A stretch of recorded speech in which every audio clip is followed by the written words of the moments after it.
But what has happened with the Corps of Engineers now damming up or leveeing up the Mississippi River and a lot of the tributaries and all that, you don't have that same flood cycle that has been there for a very, very, very long time. And that dynamic is also changing. Oh, and we're live, so this is supposed to be Bossier Watch, not the outdoor news. I guess we should talk about politics, but we're off on ducks for a few minutes. Well, hey, I mean, this that's weird. I'm hearing weird noises. Is Well, that that's you? not good. No, I don't think it was me. Okay, well, maybe I'm losing it. But hey, this issue concerns everybody. I mean, and I know, like I have friends, and I say remember when we had Captain George, Right, uh, one of the oldest shrimping companies down there in South Louisiana, Waklaski, right. and he gave an opinion. He's not a big fan of releasing the Mississippi and letting just the natural water flow across out there and rebuilding habitat by virtue of siltation and all that. But primarily, a lot of the people like him and their debate and their argument on that is that it's going to kill the oyster beds. Mm-hmm. And I learned a lot about that. Did you know that those oyster beds take like 30 something years or like this unbelievable amount of time to develop and build and construct? I had no No, idea. yeah, I didn't either. Yeah, I mean, it takes forever. And so, and like that Barataria Bay thing that the governor stopped. Well, the governor cited a lot of reasons for stopping it, but one of them primarily being that it was going to, a lot of the fishing community down there was opposed to it because it was going to destroy some oyster beds and disturb a lot of stuff like that. The people that want to try to build up the coast and all of that, they want it and they're pissed off. They wanted it to go forward, and I want that to happen too. I want the coast to be restored and built up, but the math and the costs of that, the John Bell Edwards administration didn't calculate the costs correctly and didn't report the appropriate costs, as I appreciate it, to the Army Corps of Engineers, and it was going to end up costing like billions more, Right. and we simply don't have that money. So, Governor Landry just nixed it. Yeah, and I'm not saying that the Corps of Engineers should be dismantled and take the levees down or anything like that. I mean, there's that would cause too drastic of a correction. I'm just it's a problem when we try to control Mother Nature that way. Anyway, I could go off on a tangent about this forever, but so I guess we need to talk about.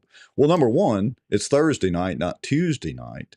Did you know that I have been unplugged from politics for nearly 2 weeks between my jack plate saga, getting my jack plate hooked up on my boat, and guess what?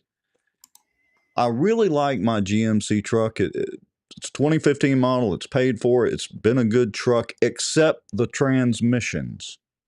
Did you know? I know you know. I was on my back. As a matter of fact, it's your fault. Pulling the transmission pan out from under that sucker. And I got it done, by the way. But don't you feel more satisfied that you know for a fact that it took a dump and you was gambling that whether it had or it hadn't before? I know Well, the look, answer already to I, this. I can say this much. I did have some enjoyment, even though I am not a mechanic. I can do that kind of stuff. If we're rebuilding an engine or rebuilding a transmission, that ain't happening. But I can say it was very satisfying when I finally got that gum worked out of there, and it looked just like it did in the YouTube videos. Those guys were right. All these YouTube mechanics are right. There you go. Well, Yeah. look, we're not here to talk about ducts and transmissions, but what are we going to talk about tonight? Well, we've got a couple of things, and we're not. And I say this every time, and Jeff Sadow reminds us that I always jinx it when I say this, but we're not going to have a long show tonight because I've got my 3-year-old grandson here, and he is waiting patiently on me. But we need to talk about some more about this data center stuff. We've got a little bit more information to share, and I think you've done a little digging on that. And I was reminded over Thanksgiving when Rena, remember the lady from the Bossier Extended Stay Hotel?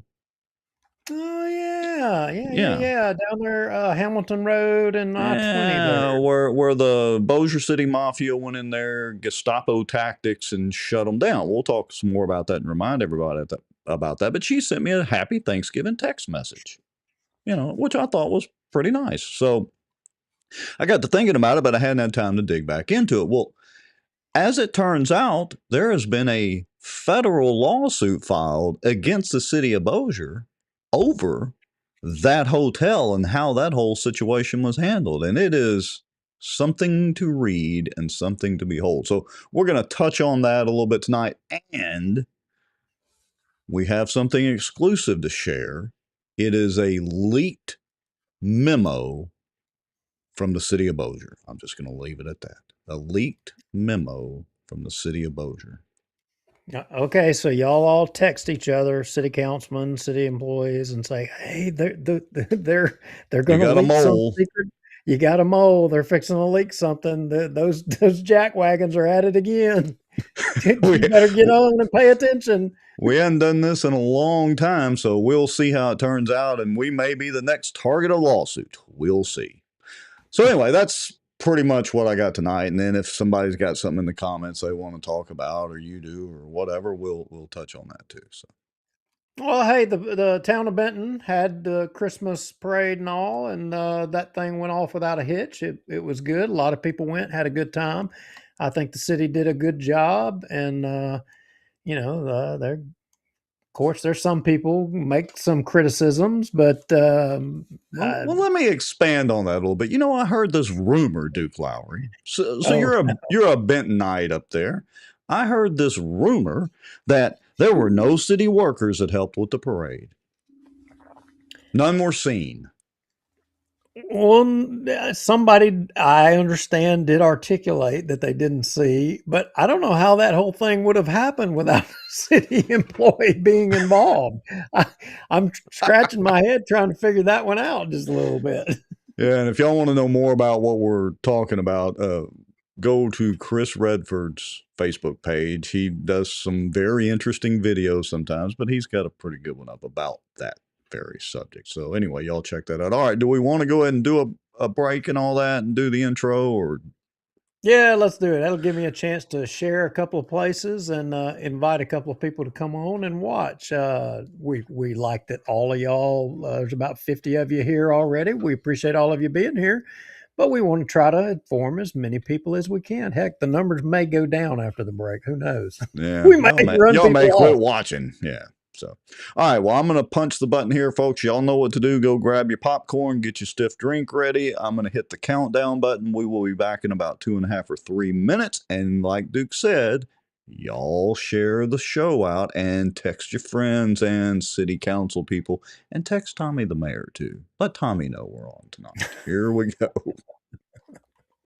If folks knew a lot of the back office on the politicians that they think walk on water, they would be shocked. There's an old wound from a knife in my back that just is giving me heck lately, and it's just really irritating, so I have to kind of wiggle around a little bit. I titled it "A Shot Across the Bow of the Good Old Boys." Just, they feel helpless, they don't feel heard, they have nowhere to turn. Some Republicans as well believe that government has the answers. And let me tell y'all something. I don't know anything government does well. Nothing. Aren't there laws that say that you have public meetings so that the public can have accountability of their elected officials? As a member of the media, I'm very concerned about what I've just heard.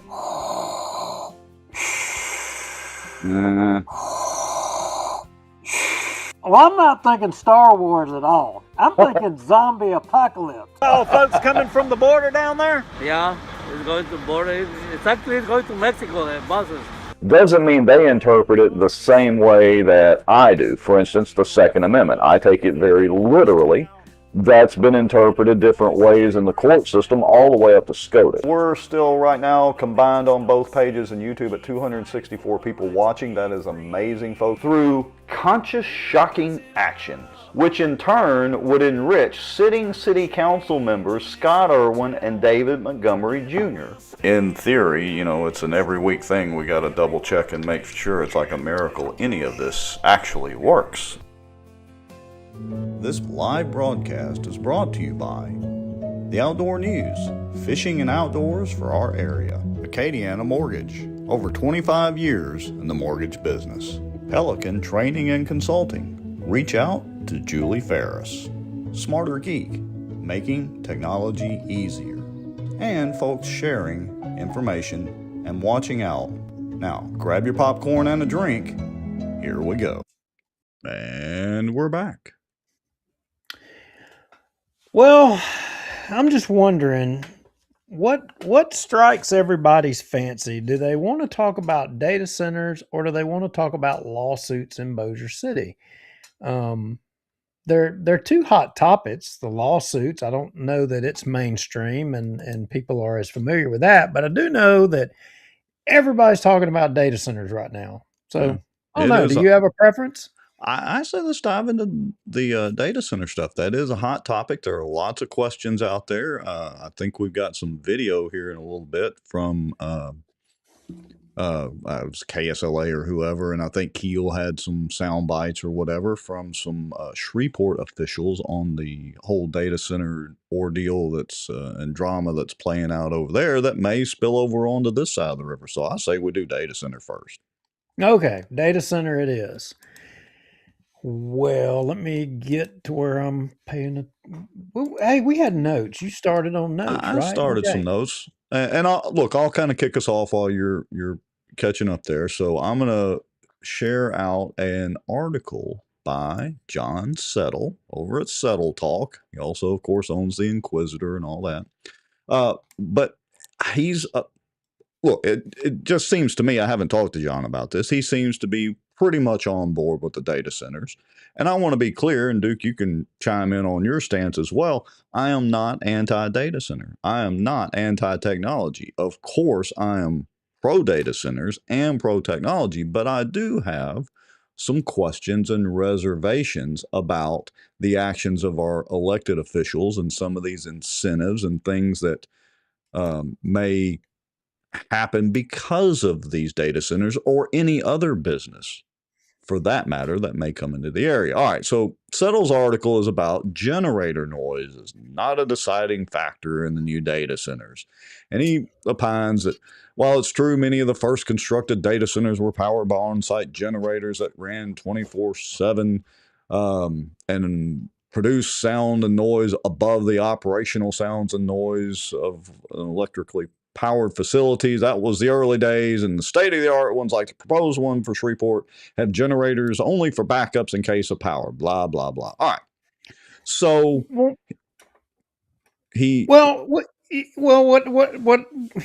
this is a response. Him putting this, the two articles he put out, I mean, and he's on this, he's on the mark, but this is a response to a lot of the backlash from the fight against the data centers or from groups or people who have jumped up to start fighting the data centers. And, how many of you, you may have saw it, Rex, talk about the Bitcoin mine place in Texas. I think maybe the last show, yes. You shared that? Yeah, I shared it out. And here's the thing I want to be clear about that. I can't remember the exact decibel number. I want to say it was about 82 decibels or 85 decibels that they measured from some of the residences around there, which is not excessively loud. Here's the catch. It's non-stop. And people say, well, 82, 85 decibels, that's just like an average moderately loud conversation, but it's like the conversation goes on and never, ever, ever, ever stops, and nobody ever shuts up, and all you hear is this talking, and I never shut up, blah, blah, blah, blah, blah, blah, 24/7, 365. That's the problem. It's not that they're excessively loud, it's that it never stops. So I guess you're saying if you listen long enough, you'll stop hearing it? go stark raving mad. Okay. Well, that wasn't exactly where I was thinking of going on this discussion here, but so last show we raised the issue, and to my knowledge, I don't think before we raised it, Rex, we brought up the fact of non-disclosure because we juxtaposed it against what took place in Caddo, with the MPC voting it down based off of the simple question of whether or not the electrical rates would go up, and the SWEPCO guy gave a substandard, subpar answer to the question. And then fast forward to the Bossier City Council meeting where you had an ordinance to supply water to an unknown corporate, to allow the mayor to enter into some agreement with an unknown person, uh, a lot of water. And there was non-disclosure agreement. That's why there was nothing in there. So we started talking about that these elected officials have been signing non-disclosure agreements. And again, like you said, we're not against data centers, but the libertarian in me says that if government is going to negotiate and deal on our behalf, the basic question of what expense to me, whether it be in taxes, fees, or increased utilities, that question should be able to be answered, period, full stop. And you don't have to be a Republican, you don't have to be a libertarian, you don't have to be a Democrat, because the answer to that question affects all equally. Yes, I agree 100%. Look, if private companies, are moving into an area and whatever, and they want to sign NDAs with each other, that's fine. But if it, in my opinion, if it involves public tax dollars in any way, there should be no NDA signed. I don't care if, to borrow Duke's favorite word, if you jackwagons want to sign them because every other city does. I don't care. It's still the wrong way to do it. And I can appreciate one city councilman's apprehension against signing them, but you went ahead and signed it anyway. You should have stood on your principles, in my opinion, on this. So I'm very much against it. Now, I want to get back to that electric rates, because in Settle's article, and I think I saw this on Keel as well, that apparently the SWEPCO representative or SWEPCO executive advised the Shreveport City Council yesterday at its meeting that SWEPCO had sufficient power capacity. He additionally advised that construction and operation of the data center would not raise electricity rates for consumers. I wonder if they're going to live up to that. So, yeah, stepping back just a hair. So to your point, about the NDAs and they shouldn't or what have you. So after we did that show, I started getting my phone started blowing up, and there were people wanting to file lawsuits. There were people wanting to start hanging people from trees. People were wound up. And again, we said then we're not against the data centers, and we articulated about water. We espoused that we believe that City of Bossier had the capacity to support Right. the water, and to some of the folks, I told them, I said, look, I think it would be way premature trying to file lawsuits and try to do stuff like that, and I think you would lose. I don't think that's right. And I had forgotten this, but I'm going to share my screen. Okay.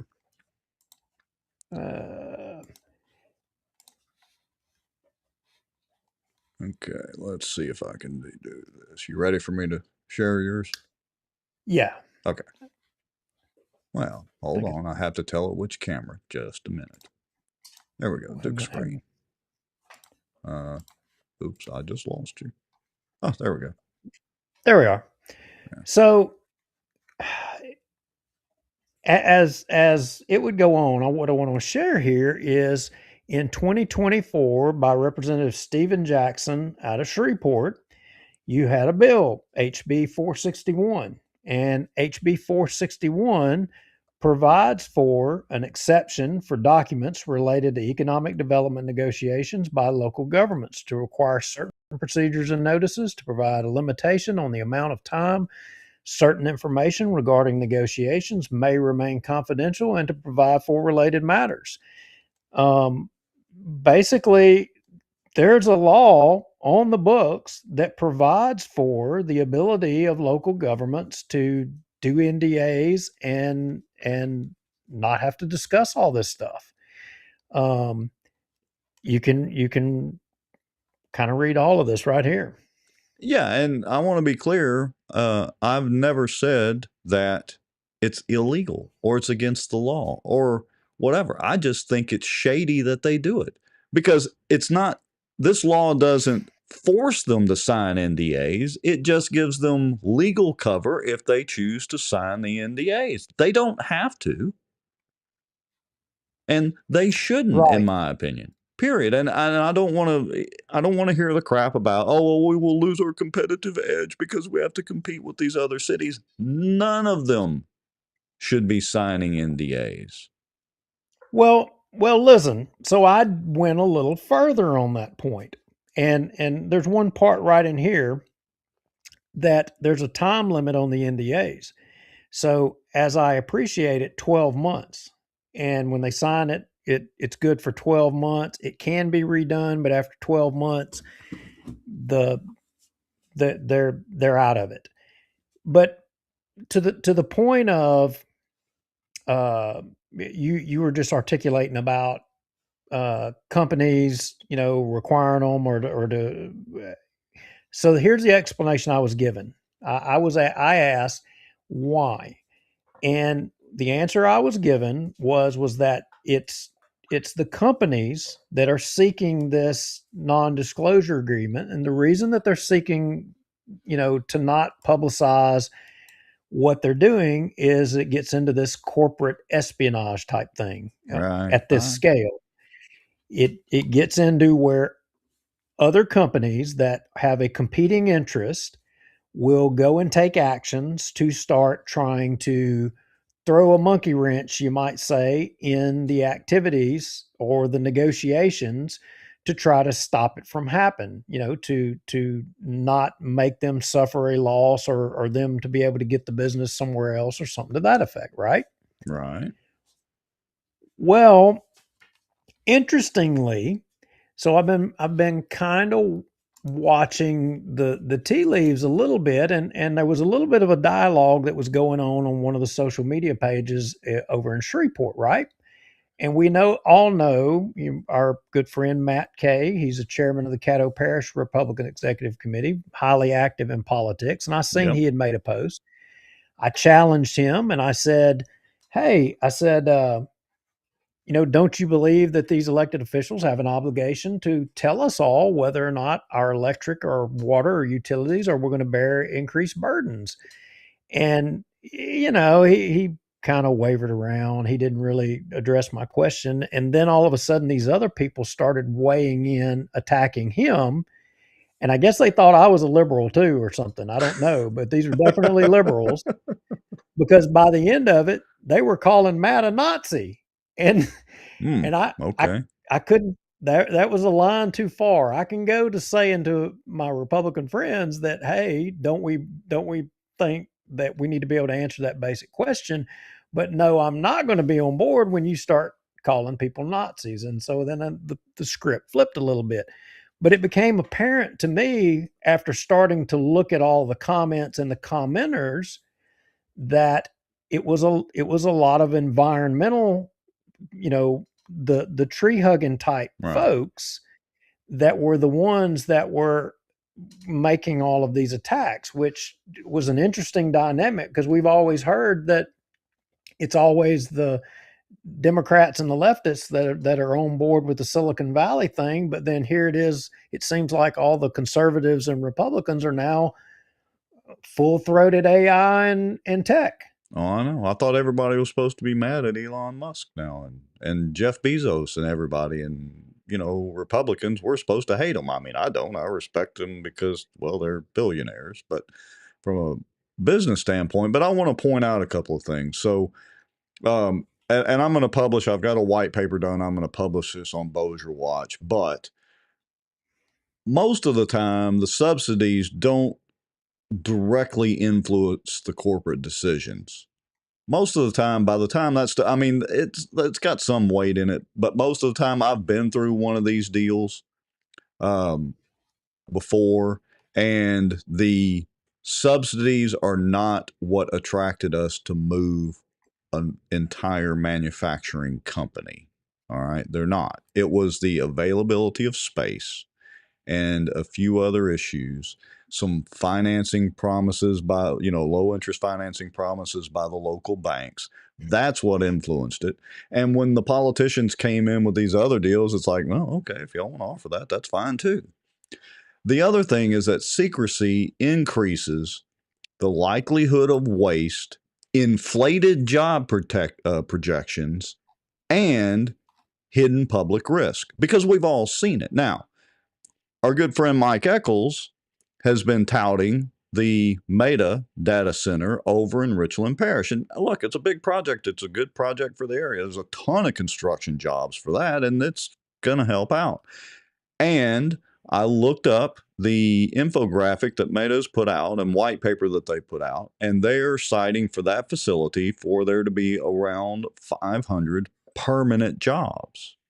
That's after the construction jobs. Now, I can tell you that most companies really inflate those numbers to make it look good. So, but we'll give them the benefit of the doubt. I mean, even if it were 250 or 300 permanent jobs, that's pretty good. But considering the amount of incentives and subsidies that they have likely received, does the math work out in the equation? Well, it's interesting that you would say that. Oop, wrong document. If you'll standing by. We have documents inbound, people. You're supposed to say incoming. There we go. Okay, so let me go back to a screen share with Mr. Lowrie again. Hold on, let's see. There we go. Okay. Okay, so I haven't had a long time, but so following kind of what's been going around a little bit, that you had all the councilmen from city of Shreveport that took a field trip to Prince William County, Virginia, I guess where it is, to go tour a facility up there, and they wanted for themselves to verify whether it was going to be so loud that you would need ear protection and the like and all. And I think that KSLA thing that we'll show, I saw it. It was a good clip, and it was a good interview they did with those councilmen on some of the basic questions. They didn't go as far as I would like them to have went, but this I went and found this Prince William County revenue report regarding the data center that's supposed to be the hub of data center, the big fancy place in the country. And there's appears to be a lot of tax revenue that was generated from those data centers. And you can scroll through all of this whole document. It's 32 pages. And it appears to me that because I can't find anywhere where there was any tax abatement. I can't find anywhere where there was any exemptions. I can't find where there was anything from when they started to present day. And really, and their numbers are it's really huge. And if somebody watching wants to comment and share, I think I may have heard something where the data centers here are going to get a pass. They're going to just come in and do this. And I hate to be one of the ones pointing this out, but in this place, they paid taxes from day one, but here they're going to get a pass for maybe up to 20 years. That's interesting. In all seriousness, if anybody can do the research, Mr. Sadow, who is not correct about the 85 decibels being a jet engine, but that's a whole other story. So yeah, maybe we can look up and verify whether there were or were not. Like you said, in your research and digging, you hadn't been able to find any tax incentives or tax abatements. And look, again, this is not anti-business. Duke, you and I are both very much pro-business. And again, just repeating, we're not against these data centers coming in, but there are some things that are, well, let's just say interesting that we feel need to be looked at. And the amount of tax dollars given away are certainly one of them. And look, I'm one that is I'm about as anti-class warfare as you can get. But when you look at the record number of the record profits and revenues from all of these major companies, they can afford to help upgrade the infrastructure, which is going to generate them more revenue and they're going to make more money. There's no reason why this should be subsidized by you and I. Look, I already use ChatGPT and I pay ChatGPT. I do the paid service. I pay Google money. I pay Apple money. I pay, well, let's see. No, I don't pay Facebook because I don't pay for the little blue check mark. But anyway, but I use their products and use their services, and we put out good content, which helps Facebook, blah, blah, blah. The point I'm getting at is they're more than capable. If they need enhanced power facilities around these data centers, they can more than afford to build their own power plants. Yeah, and I want to take this back. So I have a big question mark on the tax benefit that they're going to be getting as opposed to the deals that they've done in other places in the country.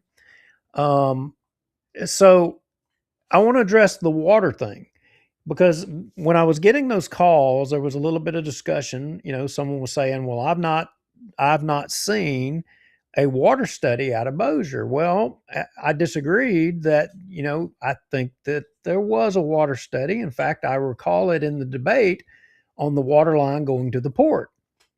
And if my memory had served me correctly, that there was an estimate of about 50 million gallons or something to that was, I think, the number that was used. And I think residential only used something to the tune of, you know, 12 or 13 million gallons currently, and we sold out so many more million gallons to the parish or to different little places, right? And then if you did the math, then this data center or the data centers were going to use all of the excess water capacity. They were going to use it all, which would have put us, and I think that was to the tune of 13 something million. It would have put us over our ability to produce enough water if it was at the maxes on every end. But the thing is I do know this, and we covered it in one of the council meetings at some point back. The city was putting in this this ozone treatment thing. Mm-hmm. And that ozone treatment thing was going to increase their capacity, as I appreciate it, from 50 to 60 something million, right? Which would still have had us exceeding if you were max wide open, having to, you know, have the maximum amount being consumed, you still would. But that's just Bossier.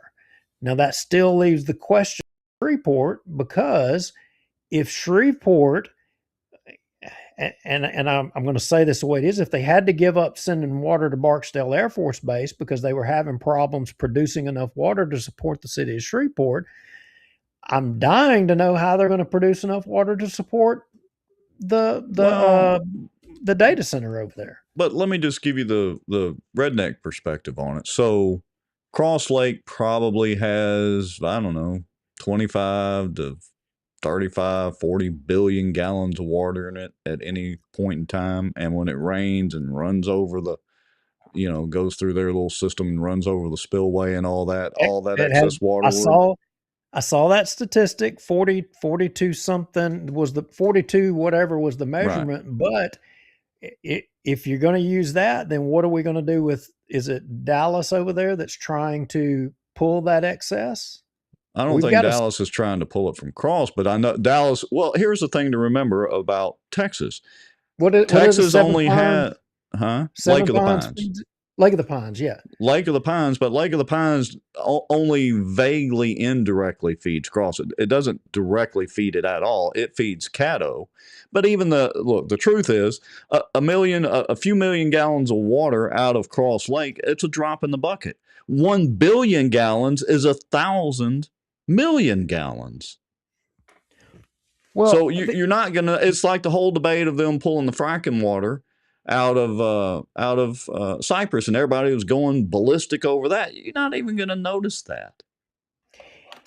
yeah, So, but and the Red River. Do you know how many trillions and quintillions of gallons of water flow right down that Red River, and we all watch it go south? And it just goes to the Mississippi River and out to the Gulf. I know full well, because that study that we pulled out a long time ago, remember the master study that the Bossier, Caddo, Hall of Northwest Louisiana did to determine what was the best source of water for a large scale water system for Northwest Louisiana?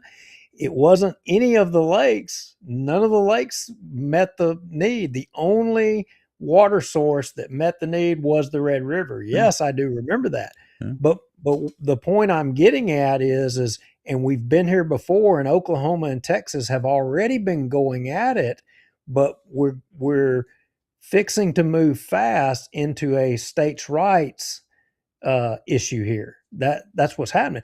It's not Louisiana growing by leaps and bounds. If you've drove between here and Dallas, I-20 corridor down through there is blowing up. Well, and let me finish my thought from earlier. I'm glad you brought me back around to that. So Texas only has 2 natural lakes in it, other than, ponds or whatever, natural ponds. And that's Caddo, which is a naturally formed lake. And I forget the name of the other one. But the rest of those lakes in Texas that we all fish and love, they were not here 85 years ago. They didn't exist. And they were all built to feed. Some were built for farming and agriculture, but most of them were built to feed the Dallas Metroplex and Houston and the other cities water. I'll repeat, I lived on Lake Fork or near Lake Fork when they built the water pipeline to go from Lake Fork to Dallas. It's a 6-foot water pipeline running all the way from Lake Fork to Dallas. And they have water rights to, I think it's like 6 feet of the water out of Lake Fork, which is arguably the best known bass fishing lake of all time. Anyway, my point is you're absolutely right. All that feeds to Dallas and feeds to some of it to Houston and all that. And they're trying to draw water from Lake of the Pines, which directly feeds Caddo and somewhat indirectly helps feed Cross Lake. So it's all kind of connected. But we've got the capacity. And look, Jessica Langley, I agree with you. All you need is a drought, and then all you need is a flood year like 2015 or 2016. Do you know how many jillions, if that's even a word, gallons of water flow down the Red during the 2016 flood? Right. And with all that said,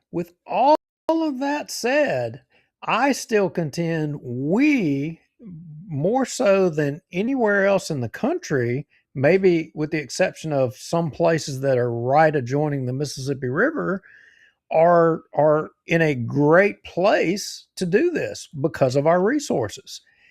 I think we're in a good spot.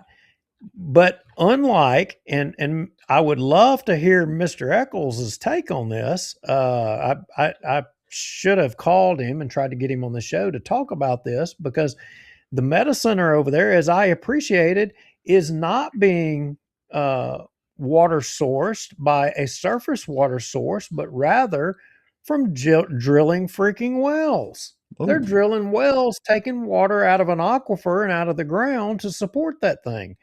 And it's a ton of water. And large wells, and I understand the number is like 12 to 14 wells. And you want to know what's even worse about it, Rex? What's that? As I appreciate it, those 12 to 14 wells aren't being drilled even by a Louisiana company. In fact, No Louisiana drilling company was even solicited to do the work. It was a company out of East Texas over there. Wait a minute. So you're telling me that Louisiana companies weren't even allowed to bid on this? Weren't even asked. That's what I'm telling you. Huh. Well, that's an So, interesting fact or turn of events if that's correct. if that's correct, I mean, if our elected officials and Mike I'm not saying, I'm not blaming this on Mike, and I'm not criticizing him on it, but Right. I'm saying, he's touting how great everything is. Well, I don't know the details. I'd love to hear the details on wells supporting the water needs on this deal. I mean, because it wasn't long ago. I remember the reports. The Sparta, for example, was losing a foot a day of elevation in the Sparta at one point. Yeah, that was a big deal. I studied it in high school. We did in a couple of classes I was in, and the biggest draw off the Sparta then was the paper plants, the paper mills. And I'm not anti-paper mills. I fully support our timber industry too, but they draw insane amount of water, and we're pulling directly out of Sparta. I was trying to pull up the map and see how far, because I don't remember how far east the Sparta goes. I don't remember if it crosses the Washita River boundary right there, or how that works. I forget. If maybe Sadow or somebody, if you're listening, or somebody that knows, how far east does the Sparta aquifer go? Yeah, so it's another question. If they're tapping the Sparta, say, for that over there, and that is an aquifer that affects us, Right. and if our elected officials are signing non-disclosure agreements, are our elected officials up to the task to ask all these questions, consider these things? Are they doing that? And are we not going to know until it's too late? Unfortunately, at the end of the day on this question, you know, it comes down to one of two things. One, you're going to have to trust them that they're going to make the best decision in the best interest of everybody.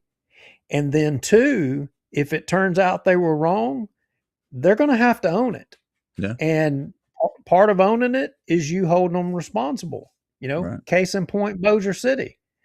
You didn't do the will of the people on term limits, and look what it did. It completely flipped city government. You are very correct. Look, and I know a lot of y'all have been doing this already, but we encourage, I'm staunchly against NDAs. Duke, I think you're pretty much against the NDA situation as well. We understand it legally. We're just against it in principle. And so reach out to your city councilman and tell them y'all are not happy, and reach out to the mayor or, well, Amanda, and let them know as well. Make your Well, voice heard.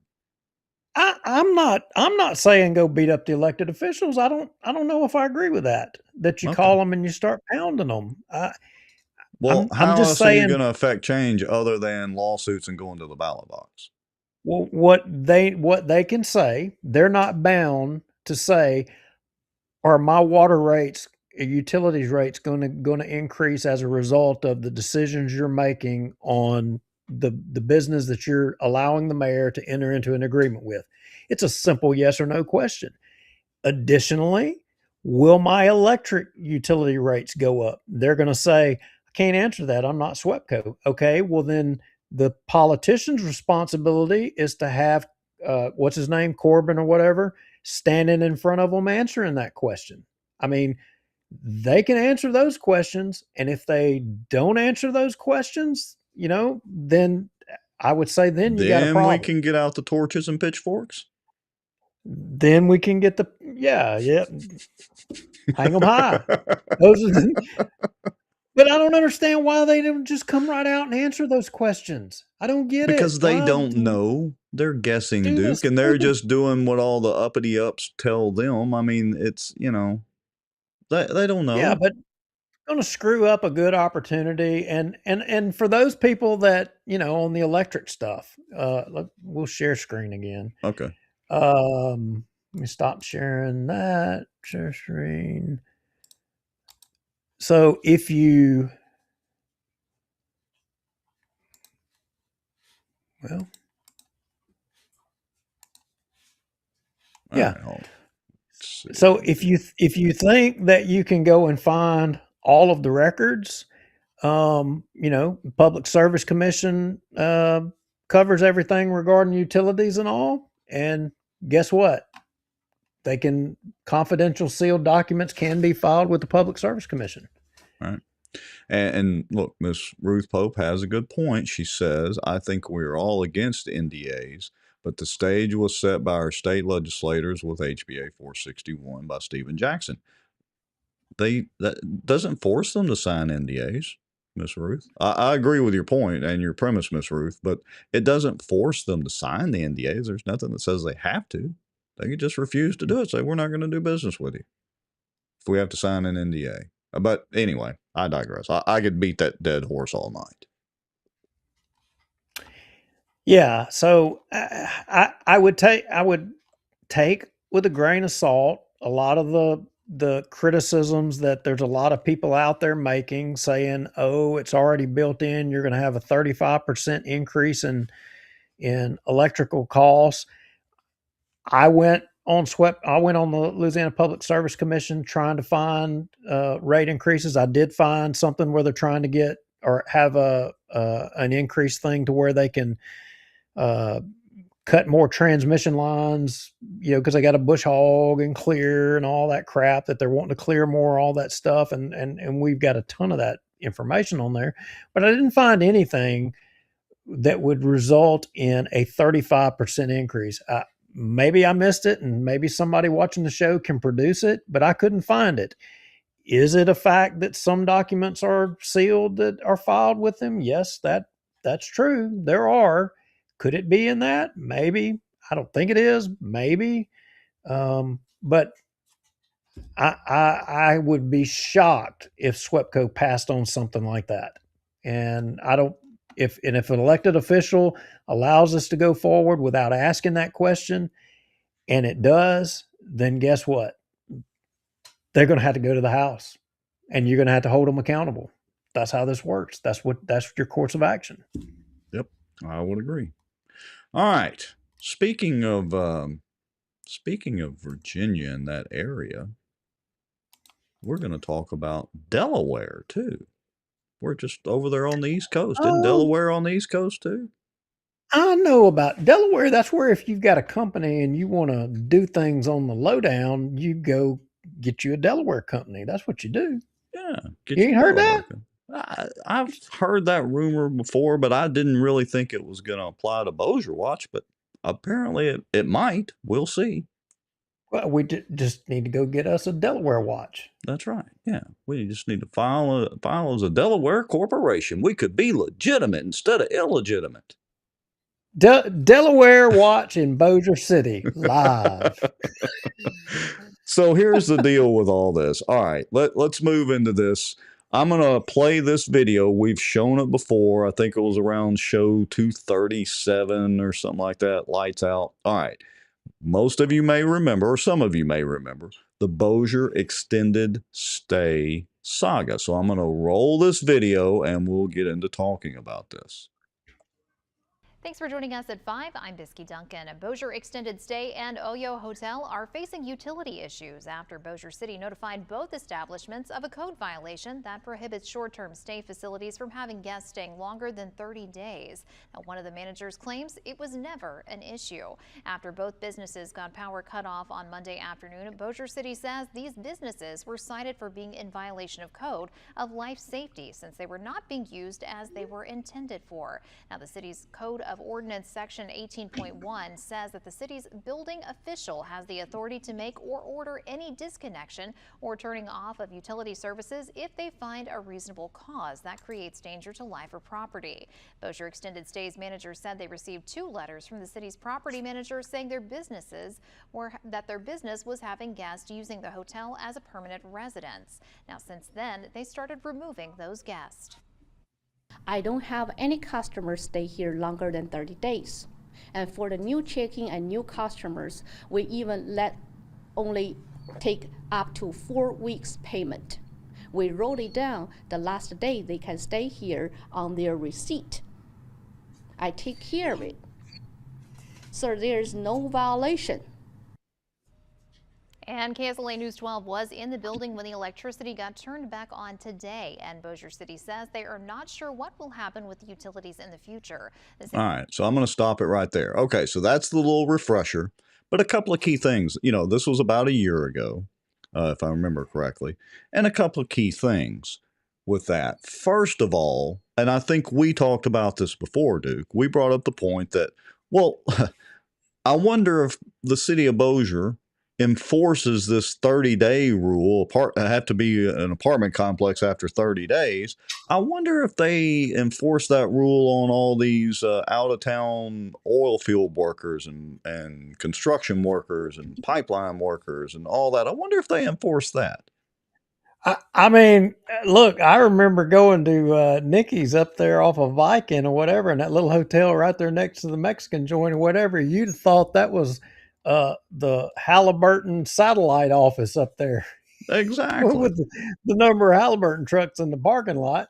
Yeah. And look, I know when I used to pipeline, we stayed in hotels. But now, not in Bossier City. I didn't pipeline in Bossier City, but we stayed in hotels way longer than 30 days. So that was one of the things that struck out. And to refresh everybody's memory, I had an interview with Rena, and she went over this.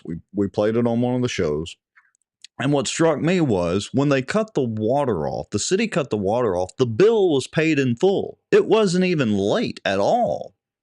The bill was paid in full, and basically with no notice, they cut the dang water off out there, which created a hazard in and of itself. And then Jacobs is dancing around and prancing around saying, oh, if it's after 30 days, they have to, it's got to be an apartment complex. Well, you need to check, I think, the zoning classification over there. I don't think that apartment complex can be, that hotel or motel cannot be zoned or set up as an apartment complex. I mean, unless the city council wants to change it. Well, I mean, let's face it. This I think we articulated back then that this wasn't about whether people were staying. Everybody. We said. I remember in our show. I remember saying these words. Everybody in Bossier knows people were staying there for extended periods of time. Everybody knew that. It was nothing secret, but what changed? There was something that changed that made people want to go down there and start. I wonder if, didn't they put a new casino down there or something? They took that old ratty one that was falling down and they redid that whole casino. Or maybe I'm confused. You talking about Isle of Debris? Oh, wait a minute. No, it was something else. Yeah. I went old school on you. I'm sorry. Yeah. I've lost track because I don't really go to the casinos that much. Every once in a while we'll go, but seems like there was a casino built down there. And rumor has it that they were also trying to get some other properties around there. I can't confirm 100% how those solicitations for the property were done, but let's just say that's very interesting. So, well, and you say that. I mean, we had a report that a city official went down proffering offers, in which I confronted that city official about that, to which he denied and said that wasn't true.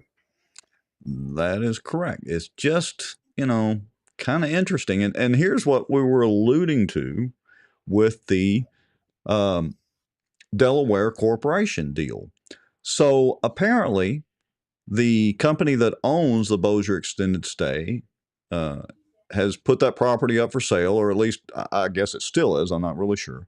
And I think they were asking, based on our research, I think it was $5.5 million. It's, I don't know, 4, 5, 6 acres or whatever it is, plus the hotel there. And it's right there on I-20, and a cash cow sitting there.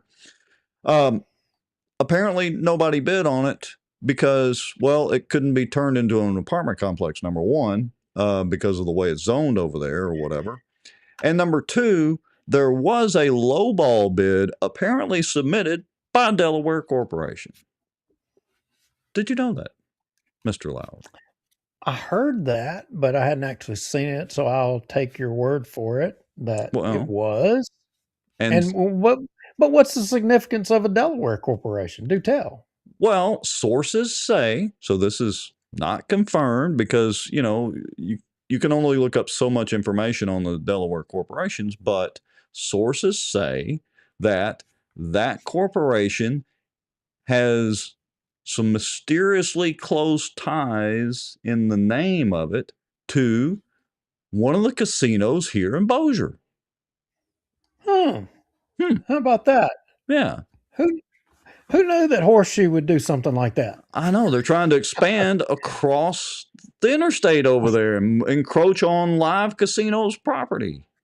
Horseshoe wouldn't want to go south of the interstate ever in a million years. So, look, we'll leave it up to y'all to put two and two together who this potentially may have been. Again, not confirmed. But this is all like this tangled web that's been woven over that dadgum property. My contention is the city, again, used mafia-like tactics to try to get something done that they needed done. So I don't understand why it is. I mean, well, no, I understand because if you could do it once and get away with it, why Sure. not do it again? I mean, heck, we can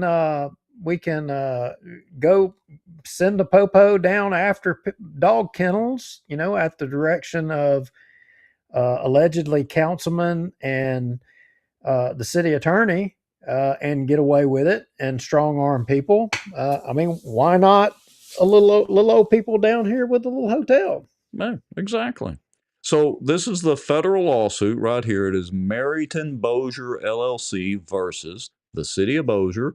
Hello, Tommy Chandler. Hello, Rodney Taylor. That's an awfully familiar name. And oh, look, there's Zamboni Chuck Jacobs, all listed as defendants. And we're going to post this, so I'm not going to go through this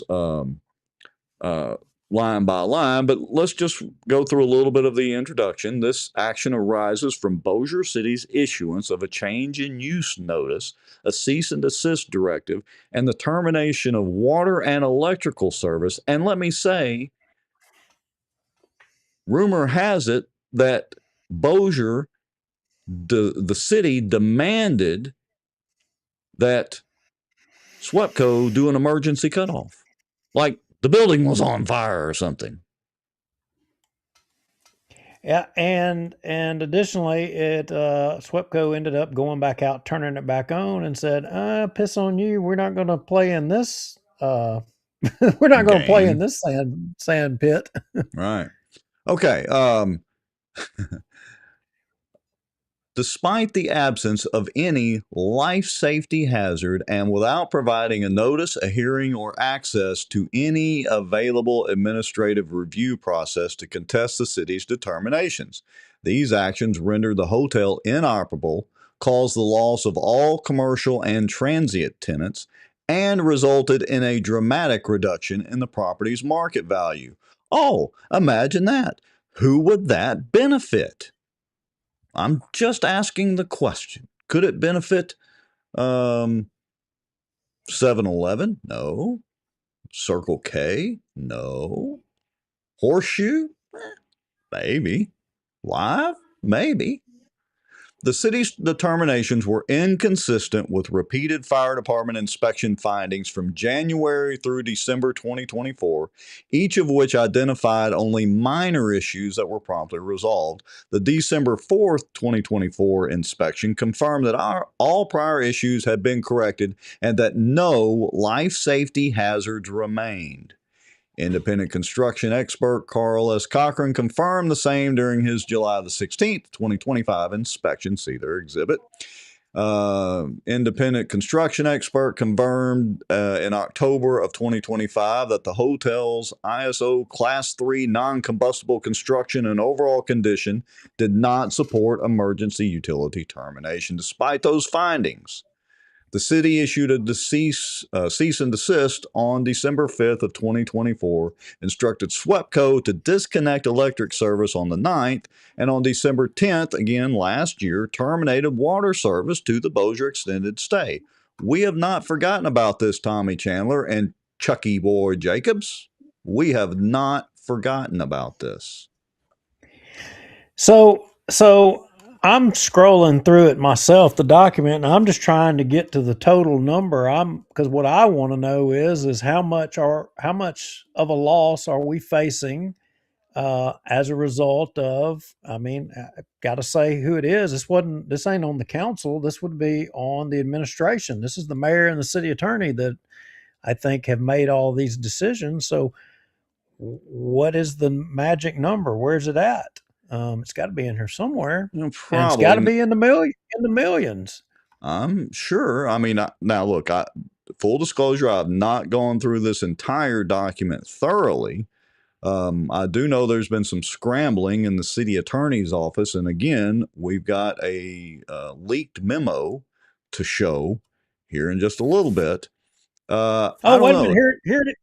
Here it is right here. Here it is right here. It said before the shutdown, the Bossier Extended Stay had a listing price value of $5.2 million. On June 19th, a letter of intent was delivered to Marytown offering to purchase the property for $480,000. You remember back on that show, we talked about this, that it was a basic scam perpetrated apparently by the city through mafia Gestapo-like tactics to benefit apparently some Delaware corporation.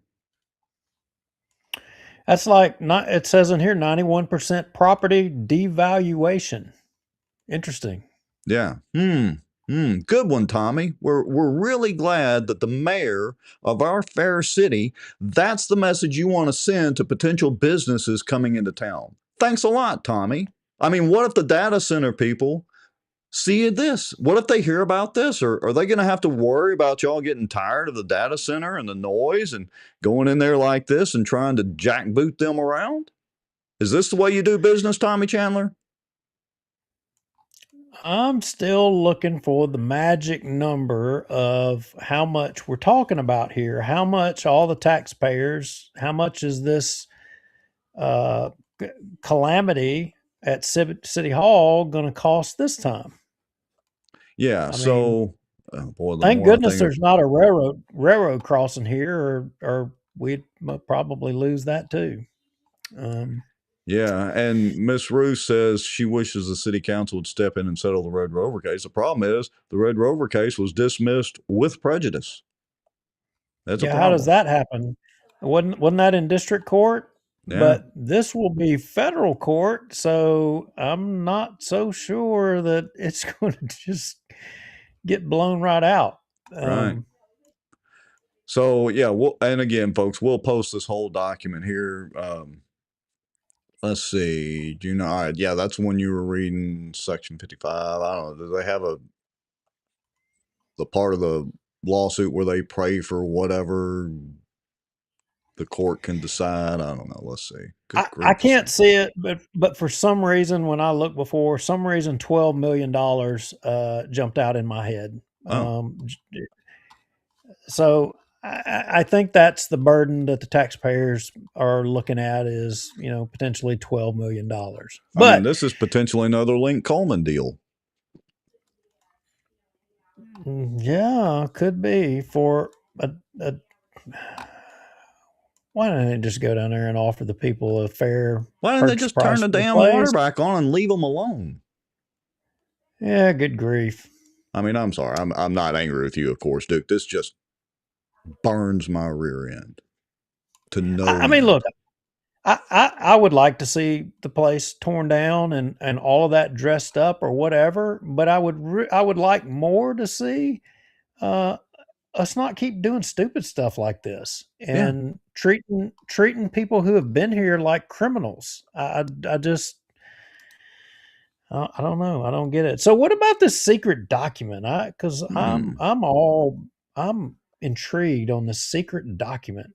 All right, so I'm going to pull up the first page of it, but I really want to kind of go over the last page, and we're going to post this so y'all can remember it. But this is a leaked attorney-client privileged and confidential memo. It is clearly labeled as attorney work product. So I expect us to get a lawsuit probably first thing in the morning as soon as they can get to the courthouse and get the daggum thing filed. But anyway, here we go. Oh, this is awesome. So apparently, yeah, it'll be a first time to actually be sued. So apparently this is to the mayor from the city attorney's office about the Meriton Bossier LLC case. And wait a minute. It's providing wait a minute. What? Are you telling me, when did they vote to change the city logo? Shh. Well, they are a bunch of jackasses. Did I miss that meeting? I think I missed that meeting. Carry on. I'm sorry. I couldn't help myself. I look up here and somebody done went and changed the city logo. All right. So I want to get to the conclusion of this. This case presents, again, this is purportedly from the city attorney's office, says this case presents non-trivial constitutional litigation risks. This is what the city attorney has purportedly said. Particularly if damages continue to accrue, a measured procedural reset undertaken without admission of and with rights reserved materially improves the city's defensive posture. The practical consideration. It would be remiss not to acknowledge the practical realities that accompany high visibility enforcement actions like stomping your boot on somebody's neck, particularly those that intersect with utilities, occupied properties, media coverage, and prior learning experiences. Last page over here, it says, and I quote,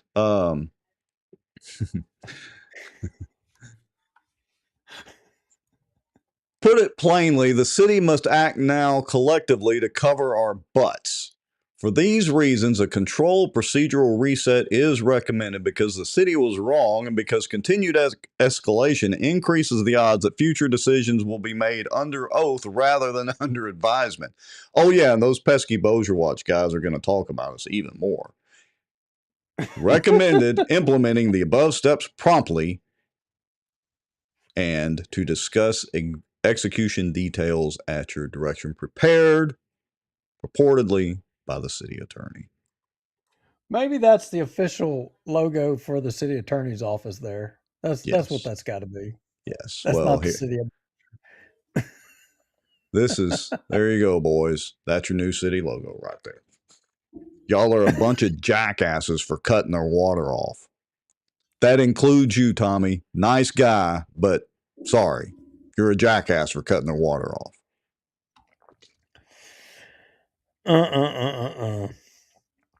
So Comedy Hour makes its way to Bossier Watch.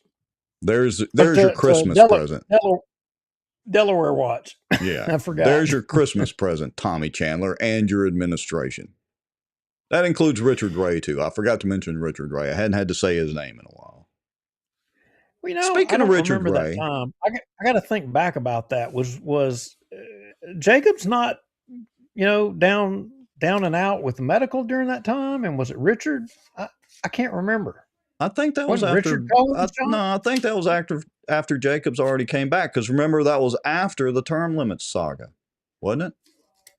Correct our timeline, folks, in the comments.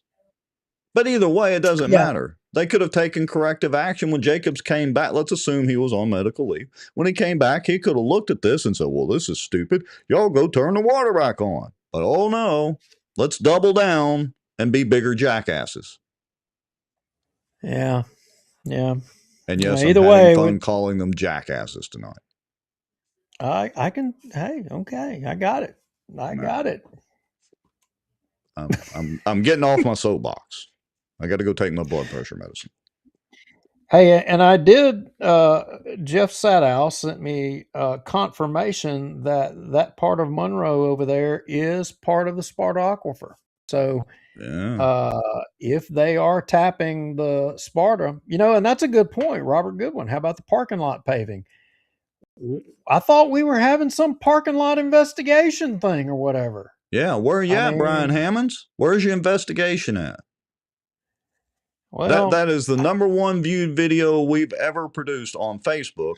Where's your investigation at, Brian Hammonds, while I'm on my tirade tonight? Well, and every dollar ever spent on the parkway. Remember that one? Yeah. Yeah. Oh, my grandson's watching. I guess I better watch my language. I'm going to go in there and he's going to be repeating what I said. Great. Yeah. So, all I can say is if I have my vote tomorrow, I'd be voting for the data centers. I think we need to move forward on that. And if we get a raw deal on it, this is an easy one as a citizen. If our elected officials didn't do a good job for us, then we're just going to have to hold them accountable. If they didn't ask the right questions and they made a bad deal, if they're wanting to do NDAs and they made a bad deal, it's going to be on them. Yeah, are we all going to be left holding the bag? Yeah, we are, but it's incumbent upon us to make them pay up for it. That's how this works. And we got to keep an eye out on them. That's right. As for the city of Bossier and that hotel thing, I don't know. It's not right. And it's another indication to y'all, citizens of Bossier, elections. Yep. Actions have consequences, and they're called elections. Yep. All right. I'm done. I'm going to go take some blood pressure meds and hope that my 3-year-old grandson is not running around the house saying the jack wagon sort of word that I kept repeating while he was watching. Bring them up early, right? Exactly. Thank you all for watching. Y'all have a good night, and we'll see y'all next week.